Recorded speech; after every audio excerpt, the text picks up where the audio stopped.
Sa mga taong may pangarap sa buhay, walang puwang ang pagsuko.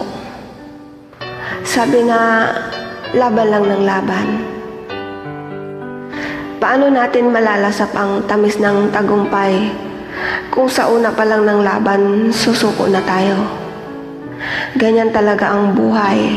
Maraming balakid, maraming tinik sa bawat landasin. Kaya wag daw mag-give up. Para po sa ating lahat, piitang walang rehas. Habang lumilipad, bit-bit ay pangarap, na sana'y maabot ang bughaw na ulap.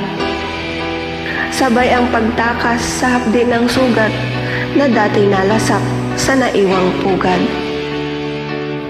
Sa bawat pagluhang batid mo ang sanhi, magagawa pa ba ang umiting muli?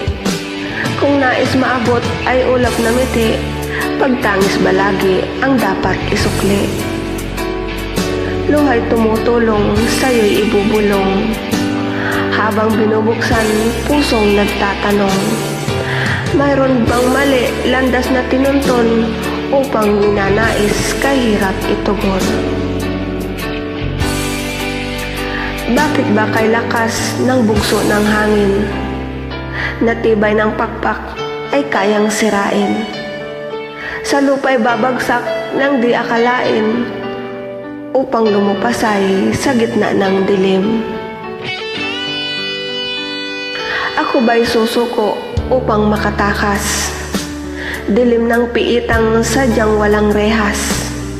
Luha ba'y aampat sa kanyang pagtagas kung ibong bilanggo ay makakaalpas? Araw ay sisikat, may dalang liwanag. Bit-bit ay pag-asa na naaaninag. Ang bughaw na ulap ay kusang lalatag, sa luksa ng gabi ay lubhang babasag. Maraming salamat po ulit. Ito may oras pa, samantalahin ko lang uling batiin lahat ng mga kaibigan ko, lahat ng nagtitiwala, lahat ng sumusubaybay, lahat ng tumatambay sa 95.7 Bisdakers Radio Tambayan. Maraming salamat sa inyong lahat. Hindi ko na kayo iisa-isahin. Sa mga nagre-request, pakihintay lang talaga.